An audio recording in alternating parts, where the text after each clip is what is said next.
네, 안녕하세요. 건강하고 똑똑한 청년 생활을 위한 실전 압축형 강의 꿀팁 캠퍼스 주거편 진행을 맡은 운영사무국의 이모영입니다. 자, 그럼 저희가 꿀팁 캠퍼스에 대해서 잠깐 설명을 드릴게요. 꿀팁 캠퍼스가 뭐냐? 꿀팁 캠퍼스는 바로 서울시 청년 자율 예산제로 진행되는 프로그램이고요. 2019년부터 청년 중심의 문제 해결을 위해 서울시에서 각 자치구의 예산을 지원하는 청년 주도형 사업을 시작하였고요. 여기 구로구에서는 작년부터 진행하고 있었습니다. 현재 구로구는 구로 청년 정책 네트워크가 주도하고 있고요. 올해 사업으로는 청년 거버넌스 활성화 사업, 그리고 동네 소모임, 그리고 또래 멘토링 네트워크 프로그램을 비롯해서 지금 여러분이 참여해주고 계신 꿀팁 캠퍼스 사업을 진행하고 있습니다. 앞서 말씀드렸던 구로 청년 정책 네트워크에 대해 간략히 설명을 드릴게요. 구로구 청년 지원 기본 조례에 근거하여서 청년 정책 네트워크 운영 및 정책을 제안하는 청년 참여 기구로 설립되어 2017년 1월에 12월에 1기가 발족된 후 현재 2기가 활동 중에 있습니다. 이와 관련된 내용에 대해 관심이 있으신 분은 구로 청년 정책 네트워크 사무국으로 문의 주시면 성실히 안내해 드릴 테니까요. 여러분의 많은 관심과 성원 부탁드리겠습니다. 자, 그럼 지금부터 꿀팁 캠퍼스 주거편 강의를 진행하실 분을 소개해 드릴 텐데요. 자, 오늘 강의를 해주실 분은 현재 한국주택협동조합 이사장을 맡고 계신 분으로 여러분과 함께 긴밀하고 밀접한 소통을 통해 유익한 꿀팁을 전수하게 될 텐데요. 한국주택협동조합 이사장 이한솔 강사님이십니다. 일단 저는 그 주거 관련돼서 계속 좀 오랫동안 청년주거 정책 관련된 걸 다뤄왔었고요. 지금 서울시에 청년주거 상담센터 있는 것들 아시죠? 그거 관련된 초기 기획을 담당했었고, 사회주택이나 역세권 청년주택 관련된 정책을 만들거나 조금 더 개발하거나 개선하는 작업들 이어서 하고 있기도 합니다. 주거복지 관련된 여러 가지 영역들에 있어서 궁금하신 점들이나 혹은 이 기회에 좀 더 의견을 이야기하고 싶거나 이런 것들 편하게 댓글이나 여러 가지 의견을 전달하는 창구로 남겨주시면 제가 이야기 드릴 수 있는 만큼 최대한 드리도록 하겠습니다. 네, 그러면 시작에 앞서서 좀 이야기를 나누고 싶은 부분은 크게 주거복지나 주택에 있어서는 크게 두 가지 축으로 나눠지는 것들 여러분들 잘 아실 겁니다. 하나는 빌려 쓰는 세입자와 자가 소유자 이렇게 나눠지고 있죠. 사실 정책은 국민 모두를 대상으로 이제 추진을 해야 되는 것들이 정책이라고, 정치이자 정책이라고 볼 수 있죠. 그렇다면 사실 엄밀히 따지면 주택 정책에 있어서도 자가 소유와 그 세입자를 위한 정책이 같이 가야 됩니다. 이 둘의 권리들이 같이 보장되어야 하는데, 사실 아시다시피 한국 사회에서는 집을 가진 사람들에게 좀 더 정책의 비중을 높게 줍니다. 부동산 정책은 거의 99.9%가 다 자가 소유자들을 위한 정책이고, 주거복지 정책에서도 자가 소유를 위한 정책들도 꽤 많고 세입자를 위한 정책들은 생각보다 많이 있지는 않습니다. 그런 면에서 어쨌든 저는 조금 더 세입자들의 권리나 세입자들이 조금 더 잘 살 수 있는, 월세나 전세로 사시는 분들이 조금 더 편하고 조금 더 집다운 집에서 살 수 있는 그런 권리를 보장하는 활동들을 하고 있다고 보시면 되고요. 그런 의미에 있어서는 작년에 주택임대차보호법이 개정이 됐습니다. 이제 여러분들이 전셋집 살면 예전에는 2년 만에 이사를 가셔야 됐으면 이제 4년 동안은 거주할 권리가 보장되는 이런 변화도 있었죠. 그런 의미에서 어쨌든 이번 꿀팁을 듣는 겸 집을 소유한 사람과 새들어 사는 사람 모두가 좀 동등하게 존중받을 수 있는 그런 좀 서울살이 그런 한국 사회를 좀 기대해 봅니다. 민달팽이 같은 청년들이 왜 자가 소유자가 아니라 세입자를 정책 대상으로 다뤄야 되는지는 사실 통계가 보여주고 있는 것 같습니다. 청년 가구 중에 세입자 비율은 80%입니다. 자, 여기서 좀 주목해야 될 점은 한 20년 전보다 그 주택수가 한 150% 정도 늘었거든요. 압도적으로 주택은 많이 지었는데 그때와 비교했을 때 세입자 비율은 80%가 그대로 유지되고 있습니다. 그 얘기는 사실 집이 많이 지어졌지만 그 집이 진짜 빌려 쓰는 사람들을 위해서 그 내 집 마련으로 제공됐냐? 아니라는 거죠. 그냥 돈 많은 사람들이 또 집을 또 사고 그걸로 또 돈을 벌 수 있고 이렇게 좀 반복됐던 역사가 있는 가운데 사실 변하지 않은 세입자 비율이 있다면 이제라도 내 집 마련보다는 세입자로 살더라도 30년, 40년, 50년 안정적이게 살 수 있으면 그럼 또 사실은 주택에 대한 부담들이 덜어지는 거잖아요. 그런 것들을 정책적으로 좀 고민할 필요가 있다라는 것들을 또 말씀을 드리고 싶습니다. 제가 계속 앞단에 강조드리는 이유는 여러분들께서 관심 가지는 영역이 다들 상이할 거예요. 주택정책 원약 분야가 다양하기 때문에. 다만 어쨌든 오늘은 좀 세입자로 살 때 꿀팁 약간 요거에 좀 가깝다라고 보시면 됩니다. 그리고 제가 자신하는 거는 2020년 작년 기준으로 그 청년에 해당되는 나이 중에 집을 구매하신 분이 전체 구매한 비율의 5%가 안 됩니다. 특히 경기도 서울은 2%가 안 돼요. 제가 봤을 때 여러분들이 이 8억이 넘는 서울 아파트를 살려면 상위 2%, 5% 안에 들어야 되는데 뭐 그런 분들보다는 저는 95%, 97%를 위한 분들을 위한 강의가 더 맞는 것 같아서 계속 얘기하는 거는 어쨌든 오늘은 내 집 마련보다는 세입자와 관련된 정책 위주로 이야기가 될 거다라는 것들을 또 다시 한번 말씀을 드립니다. 제가 말씀드리지 않더라도 이 뭐 지하 옥탑방 고시원 같이 열악한 환경, 뭐 비싼 월세, 전세 가격, 뭐 아니면 적절하지 않은 도시 환경으로 인한 뭐 물리적 위협 같이 좀 다양한 어쨌든 청년 주거 문제들이 이제 있는데요. 어쨌든 그 안에서 좀 저희가 그 어떤 고민들을 해야 될까 막 이런 것들은 실제로 많이 좀 중요한 문제인 것 같습니다. 그래서 사실 저희는 이게 청년정책 네트워크 구로 청년정책 네트워크의 차원으로 진행되고 있잖아요. 그래서 정책은 어쨌든 지금 더 열악한 95%의 사람들을 위해서 좀 흘러가야 된다. 더 이상 뭐 부동산 영끌, 뭐 청약 이런 것들도 중요하지만 실제로 세입자로 반지하 옥탑방 고시원 같은 혹은 원룸촌에서 살아가는 사람들이 더 안정적이게 살아갈 수 있는 그런 환경으로 정책의 메시지가 좀 필요한 상황에서 어쨌든 불안을 해소하는 것들이 사실 이 정책 목적의 가장 큰 핵심이라고 보시면 될 것 같습니다. 그래서 보통 딱 그 저희가 독립해서 살아야 된다면 이렇게 한 4가지 정도의 문제들을 겪게 되고 사실 이 문제를 해결하는 것들이 매우 중요하게 됩니다. 첫 번째가 전월세 가격이 엄청 비싸죠. 지금 전세 가격은 뭐 말도 할 수 없을 만큼 떴고 월세도 관리비 포함하면 한 6, 70만 원을 기본으로 내는 게 이제 월세 가격인데 사실 이 과정에서 세입자들의 가처분 소득의 차이가 심해지는 것들을 좀 방지해야 됩니다. 그러니까 집을 가진 사람들은 월세를 70만 원씩 안 내니 월급을 더 많이 모을 수 있는 그런 양극화가 심해지는 불평등의 문제가 있고 그리고 또 세입자로 사는 분들은 2년 내지 4년 만에 계속 이사를 다녀야 되죠. 저도 청년이 되고 한 10년 정도 지났거든요. 한 10년 동안 한 이사를 6번 정도는 다녔습니다. 그러니까 계속 돌아다녀야 돼서 정착하기 어려운 그런 어떤 제도상의 허점도 있고 그리고 저희가 지금 당장 그 4차 산업이니 코로나니 제 일자리가 지금 이 유지되기도 쉽지 않잖아요. 그런 상황에서 이 노동소득이 좀 불안한 가운데 그리고 노동소득이 많지 않은 가운데 최저임금만으로는 사실 이 주거비를 다 감당하기가 좀 어려운 현실도 있습니다. 거기에 이제 임대주택이나 공공주택, 청년주택이 지어진다고 하면 지역의 소유권자분들이 집값 떨어진다고 반대하고 혹은 뭐 사실 청년정책 네트워크가 나온 것도 마찬가지잖아요. 그러니까 구로라는 지역에서 더 의사결정이나 그 가진 자원들을 더 많이 활용하시는 분들은 사실은 소유자분들이십니다. 이 근방에서 집을 가지신 분들이 훨씬 더 구로에서 영향력들을 많이 행사하고 세입자들은 더 목소리를 내기가 어려운 조건도 있습니다.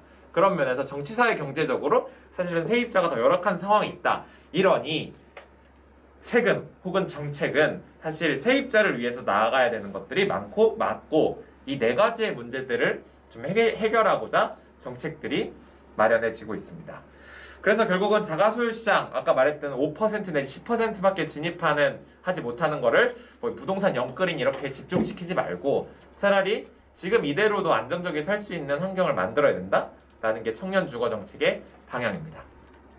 그래서 이제 지금 그래도 청년 정책이 어느 정도 안착기에 들었어요. 청년 기본법도 만들어지고 청년 정책 기본계획도 세워지고 거기에 있어서 주거 정책은 크게 한 4가지의 그 방향을 딱 두고 아까의 4가지 문제에 이어지는 연장선인데요. 이 4가지를 좀 기본적으로 목표로 하고 있습니다. 그리고 이 중에 일부는 달성되기도 했는데 일단은 양질의 청년주택, 임대주택이라고 하죠. 청년주택을 공급하는 것을 목표로 하고 있습니다. 단순히 집을 짓는다를 넘어서 좋은 집이 저렴하게 청년분들에게 제공되는 것, 사실 이거를 목표로 하고 있고 뭐 서울시 역세권 청년주택이나 행복주택 같은 그런 정책들이 이제 이 틀에서 나오게 되는 겁니다.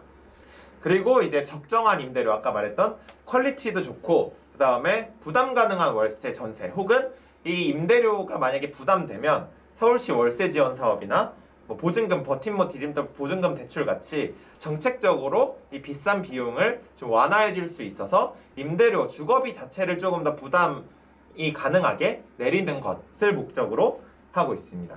그리고 계속 살 수 있는 건 본인이 원한다면 그 집에서 계속 살아갈 수 있는 권리를 보장하는 쪽으로 아까 말했던 주택임대차 보호법 같은 것들을 개정하고 있고요. 그리고 마지막은 이제 집을 통해서 이웃이 많이 없으면 사실은 사회적 고립이 발생하기 쉽고 조금 더 사실 많이 외롭잖아요. 심심하고. 이런 부분들 해결하기 위해서 뭐 사회주택이라든지 주거 커뮤니티 프로그램 같은 것들이 또 주거 정책에 같이 포함되게 됩니다.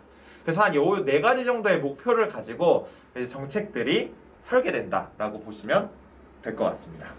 제가 그냥 개략적으로 어쨌든 주거정책을 왜 어떤 기조로 만들고 있고 지금 청년 주거정책이 어떤 목표를 가지고 있는지를 방금까지 설명해 드렸는데 잠깐만 약간 퍼즈할 겸 혹시 여기까지 궁금한 게 있으면 미리 남겨주시면 나중에 또 제가 나중에 답변을 드리도록 하고 이제 파트가 넘어갑니다. 네, 파트가 넘어가서 이제는 정책의 얼개를 쭉 설명을 드리도록 하겠습니다. 네, 그럼 약간 스텝 2 같은 거죠. 이제 주택정책의 얼개를 구조를 설명드리려고 하는데요. 일단은 큰 틀의 주거 부동산 정책의 구조는 크게 이렇게 세 가지라고 보시면 되는데요. 일단은 집을 짓는 정책이 있습니다. 국가가. 그리고 국가가 세금을 걷는 정책이 있는 거죠. 그래서 이 집을 소유한 사람들한테 세금을 걷어서 또 가지지 못한 사람들한테 분배하거나 뭐 이런 정책이 있고, 그 다음에 사실은 청년주거 정책의 가장 대표적인 부분이라고 할 수 있는 그 권리보호 정책이 있습니다. 복지 정책에도 해당되고요. 그래서 집을 짓고 그 집에 사는 사람들한테 세금을 걷고, 그리고 그 세금을 통해서 더 취약계층에게 지원하는 이런 크게 세 가지 열개가 있는데, 사실은 개발 정책은 조금 더 부동산 정책에 가깝고요. 그래서 사실 엄밀하게 말하면 아주 밀접하게 청년주거 정책하고 맞닿아 있지는 않고, 조세 정책은 사실은 좀 더 큰 범주죠. 요새 종부세 때문에 뭐 난리고. 그래서 제가 어쨌든 팁으로서 설명드릴 수 있는 거는 요 권리나 복지 정책을 이용하는 법이 더 많을 것 같아서 오늘은 이 마지막 부분의 할애는 하되 사전 질문에 몇 개 그 주택 공급에 대한 원리나 뭐 종부세에 대한 질문들이 있었습니다. 그래서 어쨌든 요거는 좀 앞단에 잠깐 다루고 좀 가도록 하겠습니다. 일단 요건 그냥 이게 지금 뉴스에 나오는 상식이 뭐구나 라는 것들을 그냥 이해만 하시면 되는데, 정부는 어쨌든 세금을 걷어야 됩니다. 대표적인 세금이 저희 10%씩 그 VAT 내는 거 있잖아요. 그게 어쨌든 각 금액에 내가 산 구매가 10,000원짜리 상품을 샀다. 그럼 거기에 10%를 붙여서 보통 세금을 떼잖아요. 이런 식으로 주택도 정부가 어쨌든 가격을 딱 정해줍니다. 예를 들면 강남의 음마 아파트는 뭐 10억이다 라고 하는 것들을 정하고, 이거는 사실 시세보다는 좀 낮아요. 왜냐면 시세는 어쨌든 조금 더 정부 정책 어쨌든 안정적이게 가야 될 필요가 있어서 시세보다 좀 저렴하게 좀 합리적인 수준에서 감정평가를 해서 설정이 되면, 원래는 그거에 따라서 모든 주택들이 다 원래 세금을 냅니다. 그 뭐 싼 주택을 갖고 있는 사람들이든 비싼 주택을 갖고 있는 사람들은 세금을 걷는데, 제가 음아파트 얘기를 드린 거는 6년 전에 음아파트가 공시가격이 한 6억인가 7억 정도 됐습니다. 지금 한 15억 정도 됩니다.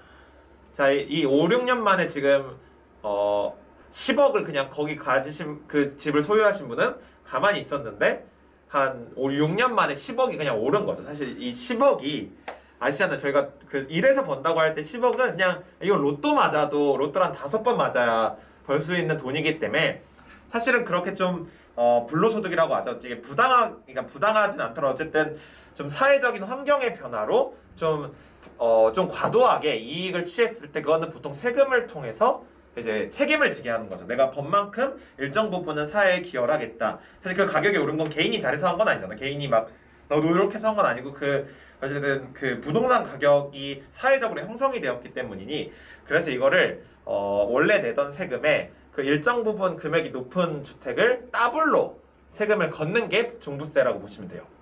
자, 그러면 청년 주거 정책은 사실은 촘촘한 레이어를 만드는 게 청년 주거 정책 개발의 기조였습니다. 저도 어쨌든 10년 정도 청년 주거 정책을 이렇게 구성해 오면서 같이 고민에 참여할 때 핵심은 청년 주택이라고 청년의 집에 필요한 집은 하나가 아니다가 사실 핵심입니다. 왜냐면 20대랑 30대가 정말 필요한 집이 달라요. 그리고 대학생과 직장인이 필요로 하는 집이 다릅니다. 이건 뭐 굳이 막 통계를 들이대지 않더라도 우리가 다 알고 있는 사실인 거죠. 청년은 어쨌든 누구나 20대가 되고 30대가 되고 이런 흘러가는 시기가 있고 그 흘러가는 게 20년을 잘라서 정책을 펼쳐야 되는데 사실 이게 단일하지 않는데 공무원분들이든 정책을 다루시는 분들이 이걸 너무 단일화해서 발생되는 문제들이 있습니다. 뭐 대표적으로는 호텔 리모델링해서 청년주택 공급해서 유명해진 어떤 아남생활이라는 주택이 있습니다. 그래서 그 주택이 어쨌든 처음에 대학생들이나 아니면 고시원에 있는 분들을 위해서 지어진 주택인데 이제 그거를 이제 청년들을 위해서 뭔가 전세 이제 약간 청년들이 이제 자립 독립해야 되는데 청년들을 위한 주택으로서 앞으로 이렇게 짓겠다라고 이렇게 정부가 발표하면 이 30대인 청년들은 약간은 당황스러운 거예요. 왜냐면 이 호텔 방이 크지도 않고 이거 여기서 다 들어가 살란 거냐 약간 이런 건데 애초에 그 정책 목적은 약간 초기 청년들을 위한 정책이었는데 이게 오해가 된 거죠. 그래서 이게 청년정책 네트워크 같은데 청년분들이 논의할 때도 서로 다른 얘기들 하는데 그거 이상한 거 아니고요. 그리고 내가 원하는 집만이 꼭 청년들 전부를 위한 집은 아니다. 이것도 사실은 인지하는 게 중요합니다. 그래서 이 이행기별로 되게 촘촘하게 주거 설계를 하는 것들이 중요하고 어쨌든 여러분들도 이 틀에서 원하는 주택들이 있을 겁니다. 그거를 잘 찾으면 돼요. 일단 첫 번째는 목돈 없이 독립을 시작해야 되는 사람부터 시작하겠죠. 당연히 제가 모아둔 돈이 없이 20살에 딱 독립을 해야 될 때 그러면 돈이 없으면 한국은 기본 한 500만 원에서 1000만 원 정도의 보증금이 있어야 집을 계약할 수 있습니다. 그러다 보니 그 돈을 못 모은 사람들은 대부분 고시원으로 갈 수밖에 없는 거죠. 그래서 더 열악한 곳에서 더 보건적으로 위생적으로 안 좋은 곳에서 더 집이란 집다운 집을 살지 못하게 되는데 사실 이 부분을 먼저 해결해야 됩니다. 그래서 아까 말했던 아남생활 같은 호텔 리모델링은 빠르게 공급할 수 있고 코로나 때문에 위축됐던 어떤 호텔 산업을 좀 주택으로 탈바꿈하는 거기 때문에 약간 일거양득이면서 보증금 100만 원에 월세 30만 원 같은 그런 주택이 나올 수 있게 되는 거예요. 이게 서로 윈윈하다 보니 그리고 아니면 보증금 고시원에 사는 분들한테 보증금 지원하는 정책 이거 이따가 설명드릴 텐데 이런 것들을 통해서 일단 독립할 때 고시원으로 빠지지 않게 만드는 게 사실은 제1 목적이었습니다. 근데 여기 핵심은 일단은 너무 크진 못해요. 일단 크면 비싸지니까 약간 가장 최저주거 기준 수준의 좀 근접한 주택이라서 아주 넓진 않지만 그래도 거기서 2년 3년 만에 돈을 모아서 이사 갈 수 있는 그런 주거 정책을 만들면 되기 때문에 어쨌든 초기 청년들을 위한 정책이 따로 있습니다. 그렇게 해서 보통의 월세 사료로 넘어가죠. 500만 원에 1000만 원 정도 모으면 아니면 대출도 좀 껴서 반전세 같은 경우로 넘어가면 근데 그래도 상황이 나아지는 건 아닙니다. 아시다시피 바로 취업을 할 수 있는 안정적인 정규직으로 들어갈 수 있는 것도 아니고 소득이 불안정한데 월세는 매달 5, 60만 원씩 내니 이게 조금 더 열악해 계속 그 자산을 축적하지 못하는 문제들이 계속 발생하기 때문에 여기서 필요한 거는 이제 월세 지원이 들어가야 되는 거예요. 그래서 서울시가 매년 22,000명에게 월세 지원을 하고 있죠. 올해도 지금 공고가 떴을 거예요. 그래서 월세 지원을 해서 최소 소득이 불안정한 순간에 그런 월세 지원을 통해서 소득이 안정적일 때까지는 그 정부의 보호를 받으면서 국가의 보호를 받으면서 일단 주거 생활을 해라 할 수 있게 하자. 약간 권리를 보호받자. 이게 기본적인 거고 그리고 혹시 운이 좋으면 많진 않지만 행복주택 같은 사회주택 같은 공공임대주택에 들어갈 수 있는 것도 또 하나의 방법이기도 합니다. 어쨌든 이렇게 해서 월세에 대한 정책들이 좀 해소가 되면 그 다음부터는 이제 좀 더 넓은 집 좀 더 쾌적한 집, 내가 어느 정도 소득이 안정적이 되면 이때부터는 좀 더 길게, 넓게, 쾌적하게 살고 싶어하는 욕구가 생깁니다. 그러면 이 사람들을 위한 주택이 많이 깔려야 되고 아까 말했던 더 안정적으로 오래 살 수 있게 하는 권리가 보호해야 되는 걸로 주택임대차 보호법 같은 것들이 깔리는 겁니다. 그리고 이제 그렇게 해서 목돈을 충분히 모으면 전세로 넘어가시는 거죠. 그러면 전세도 사실 근데 전세 가격이 높기 때문에 일정 부분 목돈을 마련하신 분들한테는 전세자금 대출이 지원이 오면서 이제 전세를 통해서 계속 매달 지출되는 월세 비용을 최소화해서 돈을 더 모을 수 있게 됩니다. 그래서 한 상위 20% 정도 여러분들이 되신다 라고 하면 이제 내 집 마련으로 들어갈 수 있고, 지금 주택 가격이 너무 높은 상태이기 때문에 어쨌든 첫 공급에 있어서는, 그러니까 내가 처음으로 주택을 얻게 되는 경우에 있어서 국가가 일정 부분 주택 내 집 마련의 지원 체계들을 마련하거나 대출 제한을 일부 풀어주는 정책들을 하고 있습니다. 자, 그래서 어쨌든 청년주거 정책은 사실 단일하지 않고 한 5가지 축으로 나뉘어진다라고, 흐름상 나뉘어진다고 보시면 되고, 이 과정에서 여러분들이 어디에 있는지에 따라 적절하게 이용하실 거를 이용하시면 되는 겁니다.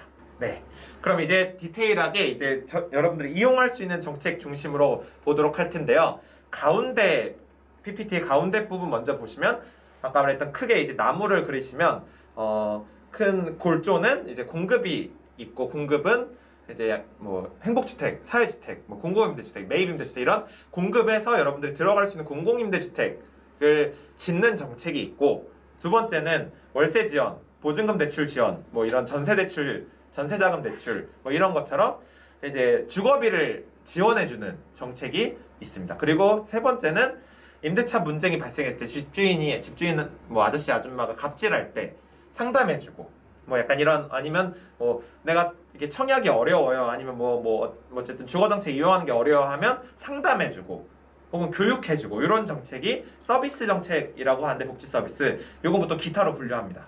그래서 크게 골조는 3개를 잡아주시면 그냥 다 아시는 거예요. 그래서 내가 공급 정책에서 공공임대주택 한번 노려봐요.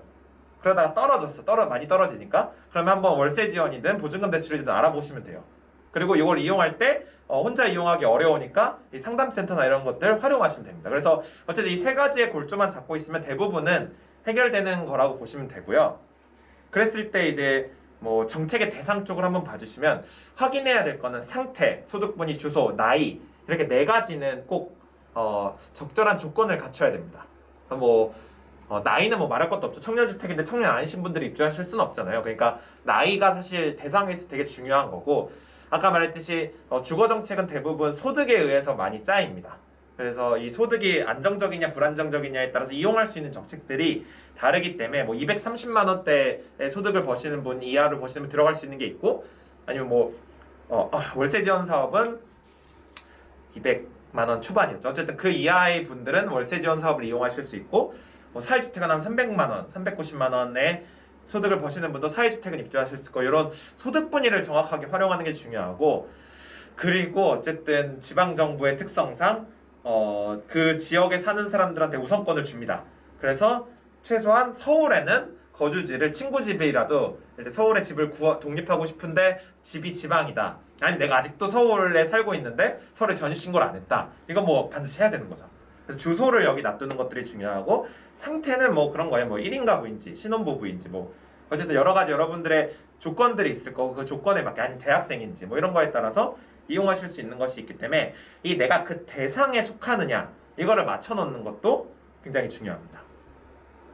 그리고 뭐 임대주택이 너무 많아요 막 이런데, 뭐 되게 어려워할 건 아니고, 일단 공공임대주택과 민간임대주택, 이건 그냥 일반 원룸촌에 있는 주택들을 민간임대주택이라고 하고, 행복주택같이 LH나 SH가 짓는 걸 공공임대주택이라고 하고, 중간에 약간 좀 저렴하긴 한데 뭔가 LH나 SH가 아닌 뭐 민달팽이 주택협동조합 이런 데들이 운영하는 데들은 이제 비영리 민간 단체들, 사회적 기업이나 협동조합이 운영하고 있는 사회주택이 중간에 있습니다. 그래서 한 요 정도의 그 공급은 3가지 종류로 있다 정도만 일단 알아주시면 될 것 같습니다.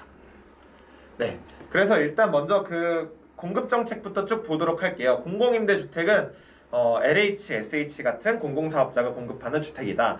얘는 시세 30%부터 한 70%까지, 사실 한국에서 이것보다 더 저렴할 수는 없습니다. 다만 물량이 너무 적어서 뭐 아시다시피 역세권 청년주택의 공공임대 물량은 뭐 180대 1 나오잖아요. 뭐 들어가시는 거 사실 쉽지는 않다. 그래도 뭐 여기저기 알아보시면 굉장히 저렴하게 들어갈 수 있다. 뭐 상급지역 기준으로 10만 원이었나 월세가 뭐 이 정도 나올 거예요. 그래도 어쨌든 싸니까 일단 저렴하고 그래도 개 중에 좋은 집들도 있습니다. 그렇기 때문에 일단 노려보시되 말씀드린 것처럼 이 청년들이 이용할 수 있는 주택은 크게 세 가지 정도 된다고 보시면 돼요. 그래서 LH 홈페이지 마이홈 포털이라는 데 들어가시면 이따 설명드리겠지만 마이홈 포털 들어가시면 쭉 보실 수 있는데 나머지 것들은 그냥 떠도 여러분들 거의 못 들어가신다고 보는데 청약 점수 안 될 거고 어차피 그러니까 그 무주택자 점수도 낮아서 어차피 어려우실 텐데 이 세 가지는 청년 전용으로 나오는 게 꽤 많습니다. 그래서 마이홈 포털 들어갔는데 매입임대주택 뭐 입주자 모집, 뭐 행복주택 입주자 모집, 장기선제주택 입주자 모집 하시면 그냥 들어가시면 돼요. 들어가시면 되고 약간의 차이를 설명드리면 매입임대주택은 빌라촌 같은데 이제 약간 헌집을 부시고 새로 지어서 그걸 그냥 LH에 매입합니다. 그러니 조금 더 빌라촌이나 아니면 오피스텔 이런 데들이 매입임대주택으로 대부분 많이 나와요. 그래서 약간 규모가 크지 않고 약간 뭔가 어쨌든 그런 기존의 도심지라고 하죠. 그런 데 많이 있습니다. 시세 30%라서 사실 저렴한 건 압도적으로 저렴합니다. 이거랑 반대는 행복주택. 행복주택은 커요. 아파트 같아요. 뭐 보신 분들 대부분 행복주택 주변에서 보신 분들 아시죠? 일단 아파트 같은 느낌이에요. 그래서 빌라 같은 게 좀 더 매입임대주택이나 오피스텔이라면 행복주택은 좀 더 아파트 같은 형태라고 보시면 되고 근데 좀 비싸요. 그래서 요거는 좀 참고해 주시면 되고 장기전세주택은 두 가지인데 진짜 장기전세주택으로 나오는 경우가 있고 아니면 여러분들이 청년 전세임대주택 제도 이용하시면 그 여러분들이 전세를 구해오면 어쨌든 그 전세금을 LH가 대신 내주고 이거 이용해 보신 분들도 있을 거예요. 그래서 매년 많이 뽑고 있으니 어쨌든 이 세 가지 자 매입임대, 행복주택, 전세임대주택 이 청년으로 나오는 것들을 어쨌든 이용하실 수 있다. 그리고 어떻게 이용하냐 SH 홈페이지와 마이홈 포털에 들어가시면 혹은 행복주택 알림 이런 거 신청하시면 된다라는 겁니다. 그리고 이제 원룸촌이 있는데 뭐 이거는 제가 오늘은 중요한 건 아니니까 그냥 넘길게요. 이 좀 열악하죠. 지금 우리가 많이 살고 있는 그런 집들은. 그리고 이제 그런 두 가지 공공임대주택과 민간시장이 있으면 그 중간이 사회주택이라고 하는 게 어쨌든 최근에 서울시에서 꽤 많이 확장되고 있습니다. 지금 한 5,000호 정도 지어진 상태고 뭐 이렇게 눈썰미 좋으신 분들은 아시겠지만 제가 뭐 영업하는 건 아니고요. 제가 지금 그 사회주택협회 그러니까 사회주택을 공급한 5,000호의 그 사업자분들을 관리하는 역할을 맡고 있긴 한데 이게 어떤 거냐면 어쨌든 뭐 사회적 기업이나 협동조합이나 좀 사회복지기관 같은 약간 원래 좀 좋은 의미로 이렇게 좋은 의미로 이렇게 뭔가 사회적인 활동, 구호 활동이나 자선 활동이나 이런 것들을 하고 있던 분들이 주택을 운영을 어쨌든 할 수 있게 서울시에서 제도가 풀렸어요. 그래서 지난 7기 민선 시장 때 어쨌든 사회주택이라고 하는 거 외국에는 좀 흔한 개념인데 한국에도 도입을 해서 이제 민간에서 집을 짓습니다. 그러면 이렇게 보시면 돼요. 공공임대주택보다는 좀 비싸요. 그리고 민간임대주택보다는 좀 싸요. 그런데 이제 여기의 장점은 전문적으로 이제 운영관리를 붙어주는 직원들이 있다는 거죠. 아까 말했던 공기업들은 관리를 거의 못하잖아요. LHSH는 사회주택은 계속 관리하는 시설 매니저나 커뮤니티 매니저가 의무로 되어 있습니다. 그래서 일단 주택 관리가 좀 더 잘 되는 편이에요. 그리고 거기는 커뮤니티 프로그램들이 기본 같이 깔립니다. 그 주택의 컨셉에 맞게. 그래서 이런 공동체나 이웃을 좀 만나고 싶으신 분들은 사회주택을 이용하시면 돼요. 흔한 오해가 보통 사회주택은 다 쉐어하우스라는 질문들이 있는데 아니고요. 쉐어형도 있고 원룸형도 있는 거예요. 그거는 뭐 역세권 청년주택도 쉐어형 있고 원룸형 있잖아요. 그러니까 그게 쉐어형만 사회주택인 건 아니고 어쨌든 원룸으로 가실 수도 있고 아니면 자기가 좀 더 신혼부부면 투룸이든 뭐 아니면 좀 넓게 쓰고 싶으면 뭐 3룸, 2룸 다 이용하실 수는 있대. 어쨌든 유형별로 있으니 알아보기 나름이다 라는 거고 뭐 요거는 어쨌든 그 사회주택협회 홈페이지를 들어가시면 거기에 이제 운영하는 기관사들이 있으니 거기 기관사들 통해서 어쨌든 집을 구하실 수도 있습니다. 네. 그래서 LH의 좀 한계들을 좀 해결하기 위해서 그리고 이런 관리 안 되는 문제를 해결하기 위해서 나온 게 사회주택이다. 뭐 지금 청년정책 네트워크 거버넌스라고 하잖아요. 주택 영역에서 약간 공공과 민간이 같이 협업한 모델. 그래서 보통은 토지는 공공이 제공하고 건물은 민간이 짓고 운영관리 민간이 하고 뭐 이런 형태라고 보시면 됩니다. 어쨌든 여기선 수익을 남기지 않기 때문에 기본적으로 일반 민간 임대 시장보다 좀 저렴하게 운영된다라고 보시면 될 것 같아요. 그래서 좀 대안적인 모델로 구상하고 있으니 지금 꽤 많이 사회주택이 많이 지어지고 있어요. 그래서 집을 구하시는 분들은 좀 여기 이용하시면 더 좋지 않을까라는 것도 말씀드립니다. 이게 어쨌든 사회주택의 특징이에요. 뭐 한 10년 정도 사실 수 있고 뭐 커뮤니티 있고 임대료 상승 제한돼 있고 시세 한 40에서 80 아까 30에서 70보다 좀 비싸죠. 약간씩 비싸요. 그것만 좀 참고해 주시면 될 것 같습니다. 이렇게 큰 얼개가 있다면 서울시는 사실 지난 10년간 어쨌든 청년주거 활동들이 정책이 많이 청년분들이 제안을 해주셔서 좀 많이 깔려 있기는 합니다. 제가 아까 말했던 뭐 민달팽이 주택협동조합 같은 사회주택이 한 축으로 있고 그 다음에 역세권 청년주택이 있습니다. 이거는 공공 물량은 좀 확실히 싸고 민간 물량은 좀 비싸죠. 그래도 얘도 한 6년 8년 살 수 있어요. 그래서 제가 봤을 때 만약에 일반 시장에서 구하는 것보다 구하는 거랑 역세권 청년주택이 동일한 조건이다라고 하면 역세권 청년주택이 보증금 보호든 아니면 계약기간 보호든 이것이 훨씬 더 유리하기 때문에 어쨌든 정책적으로는 아주 싸진 않지만 이용해 볼 법하다라는 게 있고 뭐 행복주택 기존에 박근혜 정부에서 이제 추진한 행복주택이 있고 본인이 대학생이면 공공기숙사 이용할 수 있고요. 그리고 이명박 정부 때 나왔던 청년 전세 임대주택 제도 있죠. 이거는 그 전세금을 빌려주고 이제 제가 전세집을 찾아오면 이게 그 계약을 대신해 주는 거고 본인이 장애인이다라고 하면 지원주택을 새로 이제 입주할 수 있어서 거기다 이제 주거 서비스, 복지 서비스가 같이 매칭돼서 제공되는 지원주택도 있습니다. 그래서 서울시는 주택 정책이 좀 다채로워졌어요. 그래서 정보력만 좀 더 있으면 오늘 같은 것들 좀 잘 활용해서 정보력만 있으면 충분히 이용하실 수 있는 거 많다. 이제 월세 지원 사업도 있으니까 또 이용하실 수 있는 거는 많을 것 같습니다. 그리고 또 질문이 있어서 그냥 여기 넣어놨는데 그럼 기본주택은 뭐예요? 라는 질문이 있더라고요. 그래서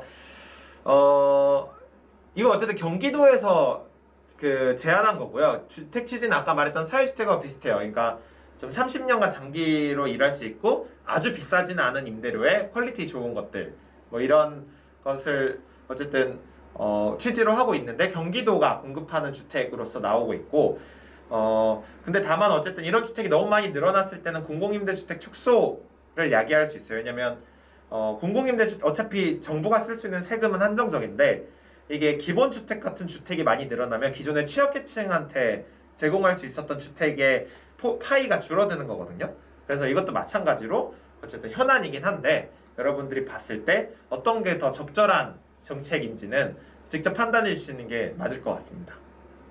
그럼 이제 지원 정책을 보시죠. 가장 지원 정책의 대표적인 거는 역시 대출 정책입니다. 이게 대출 정책이 많은 이유는 정부가 세금을 쓸 필요가 없어서 그래요. 왜냐면 빌려줬다 다시 돌려받으니까 이게 소진성 비용이 아니라서 기본적으로 대출 정책이 청년 주거 정책의 거의 절반 이상의 그 비중을 차지하고 있습니다. 그래서 꽤 많아요. 이용하실 수 있는 거 마음껏 이용하시면 됩니다. 일단은 촘촘히 깔려 있고요. 그 버팀목부터 뭐 청년 전용 버팀목이 기본적으로 버팀목보다 훨씬 좋고 어쨌든 소득이 5천만 원 이상만 안 되면 좀 더 저리에 이용하실 수 있는 어쨌든 대출 정책이 있고 그 다음에 월세도 사실 대출은 가능합니다. 지금 1%대로 월세를 대출받을 수는 있는데 뭐 저는 이 정책에는 지지하진 않아요. 왜냐면 뭐 대출 월세는 갚아야 되는 거예요. 그 보증금은 나중에 돌려받지만 월세는 어쨌든 갚아야 되는 거기 때문에 저는 오히려 직접 월세를 지원하는 걸 더 선호하긴 하는데 어쨌든 월세도 대출 받으실 수 있다. 그리고 제일 많이 이용하시는 한국에서 가장 이용률이 높다는 중기청 대출이 있죠. 중기청 대출 어쨌든 지금 뭐 한도도 늘린다고 계획되어 있고 원래 일몰 그러니까 사업이 사라지기로 했었는데 어쨌든 2년간 지금 연장 발표가 확정됐습니다. 그래서 적어도 2023년까지는 중기청 이용하실 수 있어서 한도도 아마 높인다고 하니 본인이 중소기업에 들어갔다라고 하면 전셋집으로 옮길 수 있는 가능성이 높아졌다라고 보시면 될 것 같아요. 그리고 신혼부부한테는 별도의 자금 대출이 다양하게 깔려 있고 서울시 같은 경우는 그 대출을 받아오면 받아온 대출의 이자를 지원하는 정책도 따로 있습니다. 그래서 그냥 만약에 제가 한 3%, 4% 좀 신용도가 아주 좋진 않아서 비싸게 대출을 받아왔을 때 그거를 다 이자를 지원해 주니 사실상 정책자금 대출을 정부 거를 받은 거랑 똑같은 효과를 내는 그런 효과도 있고요. 어쨌든 서울 청정넷이나 이런 데서 최근에 전세 대출 서울시 것도 확대하자는 제안도 있었으니 내년에는 좀 더 대출 정책도 더 다채로워지지 않을까라고 생각해 봅니다. 그래서 이 부분은 제가 오늘 자세히 하는 것보다 네이버나 유튜브 보시면 어쨌든 이용 방법은 다양하게 있어요. 그래서 일단 집을 어디 가실지 정하시고 그거에 맞는 대출은 상품을 뭐 주거상담센터나 이런 데서 받으시면 충분할 것 같습니다. 그리고 이제 대출만 해주는 게 아니라 최근에 어쨌든 청년 주거의 성과죠. 서울시 청정넷 성과인데 그 직접 지원하는 정책들이 많이 늘어났습니다. 그래서 서울 청정넷을 비롯한 혹은 정부의 이제 청년들이 제안해서 부모님이 수급 가구인 경우에는 기본적으로 주거급여를 누구나 받을 수 있게 됐고요. 그리고 본인이 이제 지원을 해서 선정이 된다면 서울시가 직접 지원하는 20만 원씩 월 20만 원씩 지원하는 월세 지원 사업을 이용하실 수 있습니다. 이거의 취지는 아까 말씀드렸기 때문에 생략하고요. 그리고 이제 주택 바우처도 어쨌든 청년분들 제안으로 조금 더 금액이 올랐습니다. 그래서 주택 바우처나 급여는 그냥 소득이 안 되면 누구나 받을 수 있는 정책이에요. 계속 받을 수 있는 거고 서울시 월세 지원은 독립지원금이라는 형태로 되기 때문에 생애 1회입니다. 그래서 그냥 지금 당장 못 받아도 아쉬워하지 마시고 한 경쟁률이 좀 덜 치열할 때 넣으셔서 또 언젠가 한번 받으면 되기 때문에 요거는 너무 급한 마음 갖지 마시고 생애 1회니까 한 번 정도만 좀 가장 긴급할 때 이용하시면 된다라고 보시면 될 것 같아요. 네, 그리고 이제 마지막 갈래로 여러 가지 주거 서비스를 지원하는 정책이 있습니다. 일단은 뭐 민달팽이 유니온에서 최근에 서울시랑 같이 협업해서 진행하고 있는 청년주거 상담센터 요거에서 기본적인 상담들은 다 해줍니다. 그래서 제가 오늘 교육 내용들도 민달팽이 유니온의 청년주거 상담 서울시 청년주거 상담센터에서 이용하실 수 있고요. 그리고 전월세 좀 분쟁 같은 거 발생하면 서울시 전월세 지원센터 이용하시면 되고요. 기본적인 주거복지의 혜택들을 받고 싶으면 SH의 주거복지센터가 자치구별로 다 있어요. 구로 주거복지센터 이런 게 있거든요. 검색하셔서 거기로 상담을 하셔도 돼요. 그래서 그냥 궁금하시면 너무 어려워하지 마시고 다 찾아가세요. 그러니까 좀 더 포괄적으로 주거복지센터 주거에 대해 궁금하시면 그 주거복지센터로 가시고 구로고 만약에 청년에 좀 특화된 걸 궁금하다고 하면 서울시 청년주거상담센터 가시고 전월세 계약에 문제가 있다라고 하면 전월세 지원센터 가시면 돼요. 그리고 이제 마이홈 포털이나 여러 가지 플랫폼도 많이 생겼습니다. 그래서 옛날에는 막 어떤 정책 이용해야 될지 모르겠어야 하는데 요새는 청년 주거 포털 그리고 마이홈 포털에 가면 엔간한 주택 정보들은 다 얻으실 수 있습니다. 그래서 이런 것도 좀 참고해 주시면 될 것 같습니다. 자, 정리해 보겠습니다. 제가 어쨌든 17년도 거를 급하게 긁어오다가 17년도 걸 갖고 왔는데 지금은 요게 전반적으로 한 30만 원 정도씩 떴어요. 그래서 소득 70% 이하가 들어올 수 있는 사회주택 같은 경우는 한 390만 원 정도도 입주하실 수 있고요. 그리고 이제 매입임대주택 같은 경우도 한 270만 원 이 정도에도 들어오실 수 있어요. 엔간한 여러분들 도시근로자 평균이면 다 이용하실 수 있기 때문에 어쨌든 정책은 많이들 이용하실 수 있다. 절대로 이게 자녀적 정책이 아니다라는 것들 강조드리고 그리고 어쨌든 써볼 만한 것들을 아까 말했던 행복주택, 역세권 청년주택, 사회주택, 뭐 청년 전세임대주택 이런 것들은 한 번씩 노려보십시오. 그냥 될 가능성들이 나쁘진 않아요. 그리고 잘 안 되는 거는 이제 신혼부부 청년 앞에 딱지 붙은 매입임대주택 이런 건 좀 어렵습니다. 그리고 뭐 매입임대주택 일반 모집은 좀 어렵고 그래서 오히려 위에 것들이 공고 뜨면 많이 뜨거든요. 그것들 이용해 보시면 되고 사실 아니면 뭐 꿀팁이니까 이런 거 있어요. 그러니까 공시를 노리는 게 더 나을 수 있어요. 왜냐면 그 초기 모집은 이렇게 오랫동안 입주자를 모집하고 그 중에 추첨이든 뭐든 선정하기 때문에 사람들이 많이 몰리는데 중간중간에 누가 나갈 때 딱 올리는 거 탁 짚고 사실 이게 좀 더 용이하긴 하거든요. 그래서 뭔가 아니면 좀 미임대 됐다는 데들 뭐 아니면 뭐 지자체장이 막 가끔씩 이렇게 30%씩 뭐 뿌려요. 뭐 이런 것들 좀 이용해 보시면 되고 특히 제가 봤을 때 시장에서 쉐어형이 제일 미달이 많이 납니다. 그래서 당장 집이 필요하다라고 하면 그냥 뭐 쉐어가 안 맞을 수는 있겠지만 어쨌든 미달 많이 나는 것들은 노리시면 어디든지 들어갈 때는 서울에 그래도 좀 있습니다. 이거 확인해 주시면 될 것 같고 어쨌든 지원 정책도 일단 써볼 건 다 써보시면 돼요. 그 서울시 월세 지원 사업 생애 한 번이니까 한 번 정도는 써주시면 되고 제가 종합저축이랑 우대형 청약통장 했는데 일단 두 개 어쨌든 같은 개념인 거 이제 많이들 아시죠? 그리고 다만 지금은 청약통장을 청년 우대형 거를 안 이용하시면 정말 그 바보예요. 약간 이렇게 말씀드리는 게 맞을 것 같은데 그리고 최근에 아마 내년부터는 청년 우대형 통장 지금 연 3천만 원 그 소득 기준도 올라갈 거라고 하거든요. 그러니까 일단 3천만 원 이하이신 분들은 청약통장 넣으시면 기본 금리가 어마어마하고요. 10만 원씩은 꼭 넣어둬야 나중에 어쨌든 임대주택에 가든 분양주택에 가든 그 공공임대주택 정책을 이용하는 데 있어 청약 점수는 되게 중요합니다. 그래서 이게 이자도 우대하고 청약 점수도 받을 수 있는데 그 청년 우대형 청약 통장을 아직도 안 드셨다. 그럼 진짜 안 되는 거예요. 이건 어쨌든 주택정책 핵심이고 내일 당장 그 서류를 알아보셔서 월요일 날 가셔서 꼭 본인이 이용하는 주거래 은행에서 하시면 되고요. 2년 뒤에 청약 우대 총장도 일몰 사업이기 때문에 사라질 수도 있어요. 그러니까 까먹고 안 드시다가는 남들 다 들었는데 후회하실 수 있으니 어쨌든 빨리 드시면 되고 그리고 뭐 버팀목 전세자금 대출이 제가 봤을 때 청년 전용 버팀목 전세자금 대출이 중기청과 두 가지 양대 산맥인 것 같아요. 두 가지 정도 나머지 아까 많았지만 그 중에 어쨌든 이 두 가지 정도 이용하고 이미 어느 정도 보증금을 대출을 받을 수 있다. 그러면 융자 지원, 그 이자 지원 사업까지 할 수 있는 것들이 있습니다. 그래서 다시 뭐 체크해둘 만한 것들은 우대형 통장 제가 반복했듯이 좀 요거는 체크해두시면 되고 뭐 알림이 서비스 이런 거는 해두면 공실 뜰 때마다 아까 공실 뜰 때마다 넣는 게 좋다고 했잖아요. 그런 거는 알림이 서비스 해두면 공실이 뜨니까 뭐 이런 거 해주시면 되고 뭐 서울 거주 기간이나 이런 거 중요하고 중소기업 근로자인 경우는 중소기업 혜택이 엄청 많습니다. 그래서 그것들을 꼭 잘 이용해 주시면 되고 뭐 만약에 본인이 고시원 살고 있다 그러면 긴급주거 지원 사업 이런 것도 있어요. 이거는 보증금과 월세를 일부 지원해 주는 정책이거든요. 상향을 할 경우에.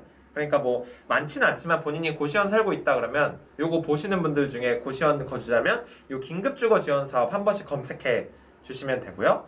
뭐 청년 월세 지원사 꼭 이용해 보시고 뭐 상담이 필요하시면 민달팽 유니온의 청년주거 상담센터 이용하시면 된다라고 이야기를 하겠습니다. 그래서 이 정책의 큰 구조나 세부적인 정책명들을 좀 설명드렸는데 이제부터 그냥 집 구하는 데 있어서 좀 필요한 팁 같은 것들로 이제 한 20-30분 정도 이야기를 드릴게요.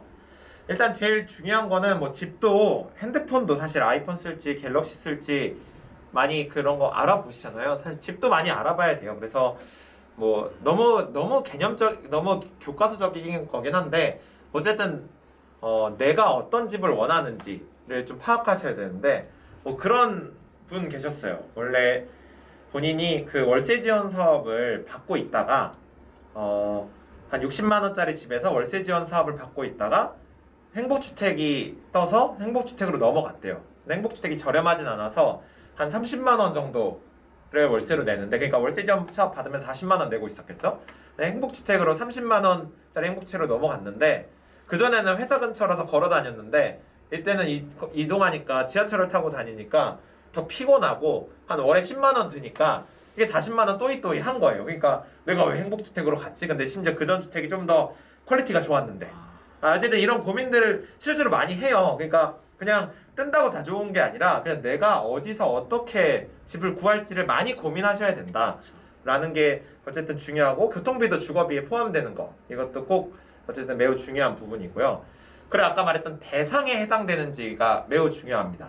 그래서 내가 대학생일지 뭐 아니면 중소기업 근로자일지 아니면 창업한 사람일지 뭐 이런 거에 따라서 해당되는 주택들이 또 따로 있거든요. 그리고 나이에 해당되는지 소득분이 주소가 어딘지 그리고 청약을 많이 넣었는지 뭐 이런 것들 오래 기간 넣어놨는지 뭐 이런 것들이 다 포함되기 때문에 어쨌든 대상을 잘 확인하셔야 된다. 내가 해당되는 것들을 그렇게 해서 어디 위치에 어느 정도 가격에 어떤 집을 구할지가 정해지면 이용할 수 있는 자원들을 이제 이용하시면 됩니다. 아까 설명드렸던 뭐 월세 지원, 보증금 대출, 아니면 뭐 행복주택이나 사회주택 이런 것들을 어떤 것들을 이용할지를 보고 이제 집에 들어가서 집을 잘 이제 꾸려 나가면서 어쨌든 이렇게 내가 살고 싶은 집을 상상해 나가시면 됩니다. 어쨌든 나를 좀 잘 파악하는 것들이 일단 중요하다라는 좀 교과서적인 얘기를 했고요. 그리고 많이들 물어보시는데 공인중개사를 할지 직거래를 할지 중개료 너무 아까워요 하는데 뭐 이거는 그냥 제 생각이에요. 만약에 한 2년 이상 오래 사실 거면 공인중개사를 쓰시고 짧게 살 거면 굳이 안 쓰셔도 되기는 합니다. 혹은 보증금이 꽤 그러니까 집이 좀 멀쩡해 보인다라고 하고 보증금도 안 높다라고 하면 안 쓰셔도 되지만 이 보증금이 좀 높은 집이고 집이 좀 애매하다, 좀 의심 가는 구석이 있다라고 하면 공인중개사 쓰셔야 돼요. 이 차이는 물론 잘 이용하시는 청년분들이 많이 없어서 아쉽긴 한데 공인중개사를 통해서 중개된 집은 그 중개료가 그냥 집 연결해 준 걸로 중개료가 전부가 아닙니다. 공인중개사의 의무는 그 집이 적절한 집이었는지를 보증해야 될 의무가 있습니다. 만약에 그 집이 누수가 안 되는 집인 걸 확인했는데 공인중개사가 누수가 됐다라고 하면 계약 해지의 책임이 공인중개사가 중재할 권한이 있습니다. 예를 들면 중간에 그 누수 때문에 나가려고 할 때 중개료를 내가 내야 되는 경우가 많잖아요. 근데 만약에 그게 공인중개사의 잘못으로 됐다. 그럼 공인중개사한테 어쨌든 책임을 물 수 있는 거예요. 그 중개료가 그냥 돈 내는 게 아닙니다. 그래서 보통 우리들이 구하는 집들은 한 3, 40만 원 정도의 중개료를 내거든요.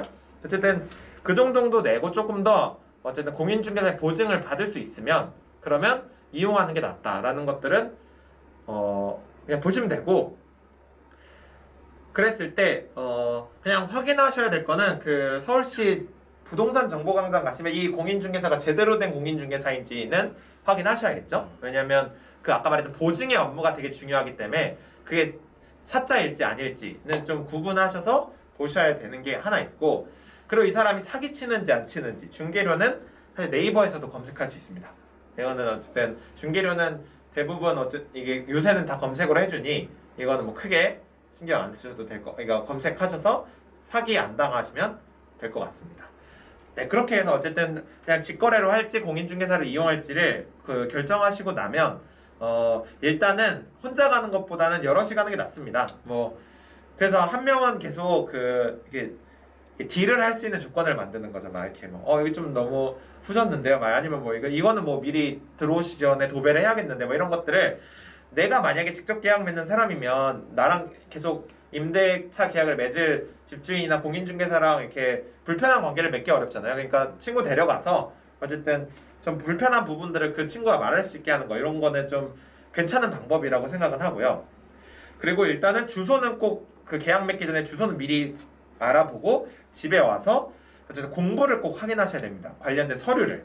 그래서 이게 집이 적절한 집인지 아닌지를 볼 수 있는 거고, 집을 둘러볼 때 사진을 다 찍어주세요. 이거는 나중에 수리비 분쟁이나 나중에 퇴실 시에 어쨌든 정산에 있어서 가장 결정적인 증거로 작용을 합니다. 그래서 입주 전에 찍는 사진이 증거의 효력이 있기 때문에 꼭 찍는 것들이 중요합니다. 그리고 이제 더 나가서 아까 주소를 확인하셨으면 렌트홈이라고 하는 이제 그 국토부에서 만든 사이트가 있어요. 그래서 여기 혹시 들어가시면 그 임대주택이 그 원룸이든 그 집이 월세집이 전세집이 등록된 집인지 아닌지 공식적으로 이거를 확인할 수 있습니다. 이게 등록된 집인지 아닌지를 확인하는 것은 물론 안 등록해도 불법적인 건 아니에요. 근데 등록을 해두면 일단은 보증금을 깡통전세로 떼일 일이 없어요. 왜냐면 보험에 가입되어 있기 때문에. 그리고 전세 월세를 4년 내지 8년 동안 마음껏 올리지 못해요. 어쨌든 이게 양지화 시킨다라는 목적으로 이번 정부가 좀 강력하게 추진했던 정책이라서 등록임대주택이 그래도 꽤 많이 있거든요. 그래서 만약에 같은 조건인데 내게 렌트홈에 등록돼 있다라고 하면 A가 등록돼 있다고 하면 A, B 중에 같은 조건이면 그냥 A를 선택하시면 훨씬 낫습니다. 이거는 그냥 확인해 주시면 될 것 같고요. 그리고 이제 집 둘러보실 때는 꼭 봐야 될 거 크기, 체감, 환기, 방음, 단열, 수압, 안전, 해충, 곰팡이, 하수구인데 이거 어차피 PPT 지나가더라도 아쉬워하지 마시고 이거 민달팽이 유니 홈페이지 들어가시면 다운받으실 수 있어요. 그러니까 하시면서 일일이 좀 하나씩 봐주시면 꼼꼼하게 체크할 수 있습니다. 자, 이 서류가 제가 방금 말씀드렸던 중개사가 의무적으로 써야 되는 부동산 공인중개사가 의무적으로 써야 되는 거고, 이 빨간색 부분 예를 들면 제가 지금 쳐놨죠. 빨간색 지금 이게 약간 줄어들었는데 보시면 수도, 전기, 가스, 소방 뭐 이런 것들을 다 정상인지 아닌지를 공인중개사 사실은 다 체크해야 돼요. 여러분들 공인중개사도 집 구했는데 이런 거 열심히 안 보시고 그냥 계약 맺으신 경우들은 그 공인중개사가 약간 대충이란 겁니다. 원래는 엄청 꼼꼼하게 공인중개사 보고 여기에 있어서 부족하다고 체크를 했거나 뭐 이러면 사실은 책임이 개인한테 있는 건데 정상이라고 체크를 했으면 근데 정상이 아니었다. 이거는 이제 여러분들한테 책임이 없는 거예요. 수리비도 볼 필요 없고 나중에 정산할 필요도 없어요. 퇴실할 때. 그리고 그걸 집주인이 요구하면 공인중개사한테 찾아가시라.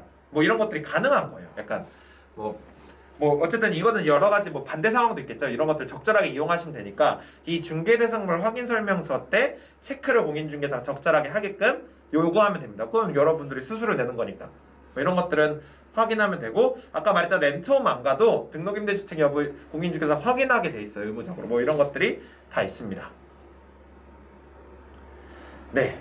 그리고 아까 잠깐 설명드린 것처럼 요 주소를 꼭 알아봐둬야 되는 거는 렌트홈도 있지만 이 공부 때문인 건데요. 뭐 약간 서류하면 좀 어려운데 뭔가 이렇게 이 부동산 공부라고 하는 건 등기나 대장을 말하는 거거든요.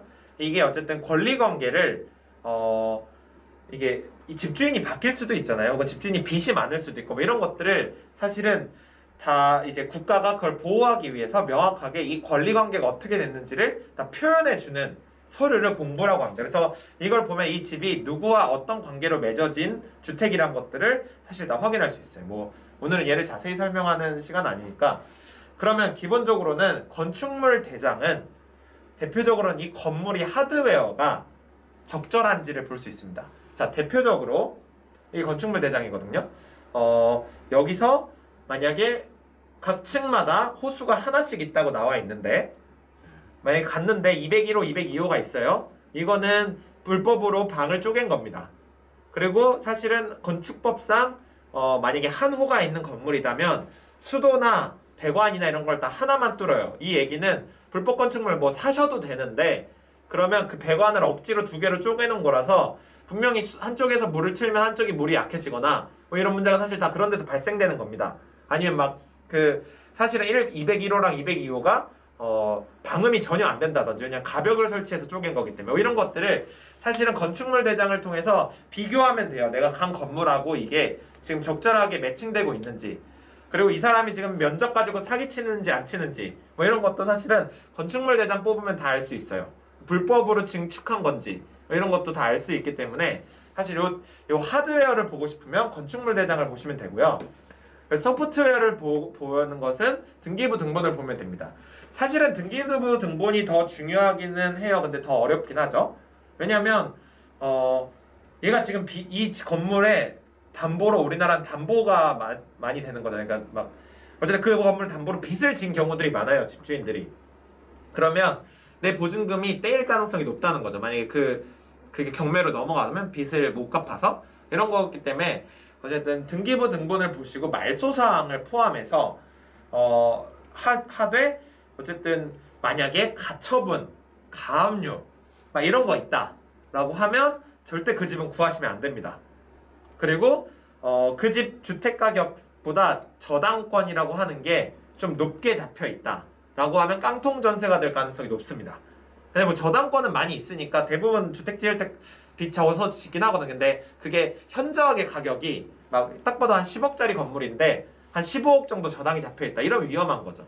그래서 어쨌든 그거는 그 네이버 부동산 가격 비교하면서 저당권 금액의 수준은 한 6에서 70%까지 보다 더 높다. 이러면 좀 위험한 거니까 그건 참고해 주시면 되고 임차권이라고 표현된 단어가 어디 하나에라도 있으면 이거는 위험한 단어거든요. 이건 거의 등기상 있어서는 안 되는 단어인데 임차권이라고 하는 단어가 요 삭제 말소사항에 들어가 있으면 이 집주인은 보통 보증금 잘 안 돌려주는 주인입니다.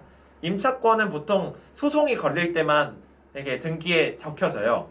그러니까 얘는 계속 보증금을 안 돌려줘서 소송을 몇 번씩 당한 주택이란 거를 이 등기를 통해서 확인할 수 있습니다. 그래서 꼭 말소사항 포함해서 하고 대부분 공인중개사분들이 이런 거 숨기려고 말소사항 포함하지 않고 보통 등기를 뽑아줍니다. 그렇기 때문에 꼭 그 부동산 공인중개사분한테 말소사항 포함해서 뽑아주세요를 꼭 말씀드려야 돼요. 이것도 뭐 참고해 주시면 될 것 같습니다. 네, 그렇게 해서 계약을 맺습니다. 계약을 맺죠. 주택 임대차 계약부에 임대는 빌려주는 거, 임차는 내가 이제 빌림 받는 거. 그래서 저는 임차인인 거죠. 뭐 그런 거고 어쨌든 이거는 민법상으로 법입니다. 그냥 뭐 예를 들면 요런 종이컵에다가 이렇게 써서 서로 서명만 해도 계약은 성립은 됩니다. 이건 어쨌든 자유민주주의 사회에서 계약은 그냥 누구나 마음대로 맺을 수 있는 거라서 사실 그 계약서를 제대로 안 쓰면 진짜 나중에 피해를 많이 볼 수 있습니다. 그래서 계약서를 면밀히 검토하는 것들은 정말 중요하다라는 겁니다. 근데 이제 요새는 많이 나아졌어요. 이제는 제도가 많이 개선돼서 아마 공인중개사분들이 공인중개사협회에서 공인된 계약서 안 쓰시는 경우는 진짜 없을 거고 안 쓰면 일단 의심해 봐야 돼요.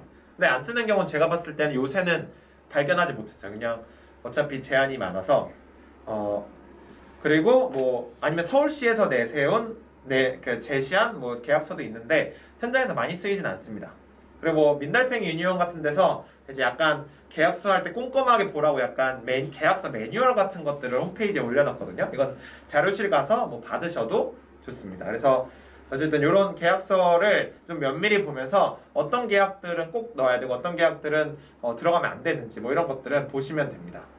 그래서 대표적으로는 사실은 특약이에요. 나머지는 거의 뭐 상관없는데 나머지는 이렇게 좀 디테일하게 나중에 좀 더 여유가 있을 때 아니면 민달팽이 유니온 계약서 같은 거 보시면서 이렇게 아니면 뭐 홈페이지 뭐 유튜브 같은 거 보시면서 이렇게 하면 되는데 사실 핵심적인 것들은 특약에서 보통 발생되는데 뭐 예를 들면 이런 거 좀 이상한 거죠. 현 시설물 상태에서 임차하는 것이다. 이런 거 좀 이상한 거예요. 왜냐면 시설물은 언제든 노후화 되는 거고 사실 그 책임 임차인한테 물려는 거거든요. 뭐 이런 계약서도 많고요. 뭐 공동생활에 어려움을 줄 정도의 소음, 폭력 등의 문제가 발생할 시 계약을 해지할 수 있다. 이거 대경에 유권 해석이 가능한 거거든요. 이래놓고 친구 불러왔는데 막 보통 이런 거 해지하려고 하는 게 아니라 막 관리비 더 물려고 하는 약간의 그런 수단이죠. 그래 뭐 반려동물 동거인 주차 등에 대한 거 합의 안 하시면 나중에 주장 못 할 수도 있어요. 근데 동거인 같은 경우는 그러니까 그냥 놀러 오는 친구 말고 진짜 같이 사는 사람을 숨기고 특이하게 안 넣을 경우에는 문제가 될 수 있고 반려동물 특히 계약 해지 됩니다. 좀 안타깝지만 그러니까 이건 불리한 거예요. 안 넣으시고 키우면 혹은 뭐 키우지 말기로 했는데 키우면 그리고 뭐 주차 안 하기로 했는데 뭐 주차를 많이 한다. 이러면 또 계약 해지 사유가 되긴 합니다. 어쨌든 계약은 양쪽에게 다 되게 중요한 문제라서 근데 이제 뭐 예를 들면 밑에 4줄 요거는 좀 이렇게 맺으면 안 되는 거고 이거는 사실 좀 불법입니다. 뭐 원래는 2달까지는 여러분들이 연체할 수 있어요. 이건 법으로 보장된 권리인데 15일 연체하면 계약 해지한다. 이거는 불법적인 조항이에요. 이런 거 들어가면 굳이 써놨어도 효력이 없습니다. 뭐 이런 것들을 확인하시면 되고요. 일체의 수리는 임차인이 부담한다. 이거는 위험한 계약입니다. 왜냐면 생각보다 수리비는 임대인이 내야 되는 경우가 판례상 더 많습니다. 보통의 경우에. 그래서 이거 넣어놓으면 나중에 진짜 임대인이 수리해야 될 거 다 여러분들이 부담하셔야 될 수도 있다. 그리고 뭐 보증금은 다음 세입자가 들어와야 준다. 이거 말도 안 되는 거예요. 원래는 퇴실날 보증금 돌려받을 수 있는 게 권리이기 때문에 뭐 이런 것도 있고 전입신고하지 않는다. 이것도 말도 안 되는 거죠. 어쨌든 요런 특약들을 잘못 넣지 않게 좀 주의하시면서 쓰면 되고 네 계약서는 좀 잘 쓰시면 됩니다. 그래서 계약서를 썼다. 그러면 당연히 아까 말했던 입주 전에는 꼭 사진으로 찍고 이래야 나중에 이제 증거 자료로 활용할 수 있는 거고 이사를 하고 나면 전입신고랑 확정일자는 빠르게 해야 됩니다. 이래야 보증금을 보호받을 수 있는 권리가 생기는 거고 확정일자랑 전입신고를 해놓은 날 이후에 집주인이 그 집을 담보로 대출을 받더라도 그러니까 빚을 지더라도 이 앞의 순위를 가지게 됩니다. 그러니까 어쨌든 저희가 등기를 받잖아요. 빚이 없어요. 그러면 계약을 바로 맺죠. 그리고 나서 바로 어쨌든 확정일가 전입신고를 하면 그 다음에 그 집을 두고 빚을 져도 어차피 경매로 넘어가면 여러분들께 먼저 그 보증금을 돌려받을 수 있기 때문에 전입신고 확정일자는 그냥 이사 간 날 바로 하시는 게 나아요.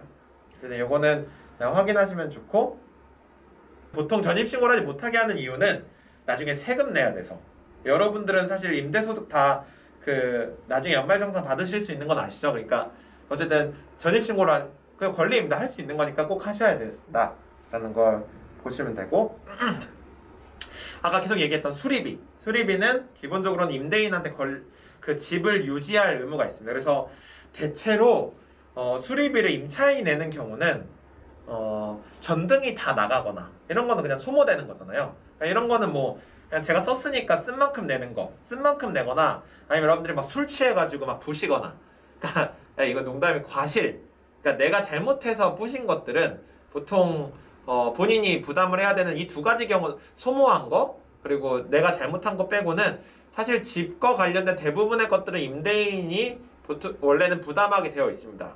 그냥 좀 잘 안 해줄 뿐이죠. 예를 들면 뭐 하수관이 막혀요. 이거 웬간한 하수관은 원래 잘 그러니까 안 막히게 설계를 해야 되는데 어쨌든 설계를 잘못했기 때문에 하수관이 막힌 거죠. 뭐 이런 것들은 뚫는 의무는 임대인한테 있습니다. 사실 뭐 이거는 대부분 임대인한테 있는 거고 그거는 뭐 디테일이 좀 애매하다면 네이버 검색해도 안 나오면 뭐 상담센터 물어보시거나 하시되 근데 막상 그 수리비 청구하기가 너무 어렵잖아요. 그런 거는 월세다라고 하면 뭐 전세는 좀 어려워요. 그래서 전세는 관리비 가지고 약간 좀 쇼부를 봐야 되는데 예를 들면 10만 원 정도의 수리비가 나올 것 같다라고 하면 뭐 하수구 사진을 찍고 이거는 뭐 원래부터 하자가 있었기 때문에 수리를 해야 됩니다라고 집주인한테 내용 증명을 보냅니다. 그 문자로 보내도 돼요. 카톡으로 보내도 돼요. 다 인정받습니다. 그리고 제가 수리할까요? 집주인분께서 수리해 주실래 하면 보통 그냥 네가 수리하고 네가 돈 내 이러면 라고 다 보면 그럼 제가 수리하고 월세에서 이렇게 빼서 보내겠습니다 라고 하면 이제 집주인분이 연락이 올 거예요. 그냥 내가 할게. 왜냐면 여러분들이 하시는 것보다 그분이 하시는 게 더 저렴하게 할 수 있으니까 이게 월세에서 빼도 여러분들은 월세를 미납한 게 아니게 됩니다. 내용 증명만 정확하게 했으면 그리고 영수증만 정확하게 청구하면 그런 상황에서는 어쨌든 월세 가지고 혹은 관리비 가지고 이 딜할 수 있는 게 있기 때문에 그런 걸 활용해서 적절히 수리비를 너무 과도하게 부담하지 마시라 뭐 이런 것들도 좀 팁으로 알려드릴 수 있을 것 같아요. 다만 계약 기간 너무 길게 맺지 마세요. 기본적으로. 왜냐면 그거 다 지켜야 돼요. 그거는 저도 상담 오시는 분들이 맨날 막 제가 1년 만에 나가게 됐는데 저도 나갈 권리가 있는 거 아닌가? 나갈 권리 없어요. 어쨌든 민법상 계약은 다 지켜야 되기 때문에 근데 그러니까 반대로 말하면 주택임대차 보호법상으로는 여러분들이 4년까지 연장할 수 있는 권리가 있습니다. 그러니까 이 얘기가 뭐냐면 1년씩 맺고 그냥 연장을 하거나 집주인이 2년 아니면 안 되겠다 그러면 그냥 2년만 맺고 연장을 하시면 되지 애초에 길게 내가 이 집에서 길게 살아야지 하고 길게 맺어놓는 거는 조금은 미련한 계약일 수 있다라는 겁니다. 그래서 어쨌든 한번 계약하면 2년은 보장받고 그리고 요새는 2년을 더 연장할 수 있거든요. 집주인이 거기 살지 않으면 여러분 우리가 사는 원룸으로 집주인이 들어올 리는 없으니까 보통 4년까지는 최대한 계약을 보장받을 수 있는 거고 그리고 이제 이건 좀 그런 팁인데 묵시적 갱신이라고 만약에 집주인과 그 임차인과 임대인 모두가 까먹으면 계약은 자동 연장이 됩니다. 이게 무슨 얘기냐면 계약 기간 끝나기 한 달 전쯤에까지 집주인이 아무 말이 없어요. 6개월에서 한 달 전까지. 그래서 이한솔 씨 계약 연장 저 이제 계약 연장 안 할 거죠? 뭐 이렇게 말하지 않으면 까먹었어. 그러면 한 달 딱 29일이 되는 순간 이제 말씀드리면 됩니다. 그러면 저 자동으로 묵시적 갱신이 됐으니 2년 더 살게요. 뭐 이런 것들을 주장할 수 있는 거예요. 그래서 어쨌든 이런 계약 기간의 것들은 좀 잘 확인하시면서 가면 된다라는 겁니다. 자 이제 거의 끝나가는데 이제 퇴실을 할 때가 됐죠. 퇴실을 할 때가 됐으면 아까 임차권이라고 제가 얘기했잖아요. 보증금을 보통 못 돌려받을 때 바로 못 돌려받을 때 임차권 등기 명령이라는 걸 신청하면 어쨌든 법에서 약식 소송을 통해서 여러분들한테 보증금을 돌려줄 수 있는 그 어쨌든 절차가 진행이 되는 겁니다. 그래서 이게 많을수록 집주인이 잘 안 돌려주는 집주인이란 거고 그리고 아까 말했던 서울시 청년주거 상담센터 아니면 보증금 지원센터 아니면 전월세 지원센터 주거복지센터 이런 것들 아니면 민달팽이 유니온의 청년주거 상담센터 이런 것들 잘 이용하시면 상담도 다 받으실 수 있습니다. 네, 그러면 이제 이상으로 동양미래대학교 DMMC 스튜디오에서 진행하고 있는 꿀팁 캠퍼스 주거편 강의를 마치도록 하겠습니다. 지금까지 우리를 위해서 열심히 강의를 해주신 이한솔 강사님께 많은 큰 박수 부탁드리겠습니다. 네, 감사합니다. 네, 너무 수고하셨습니다. 네.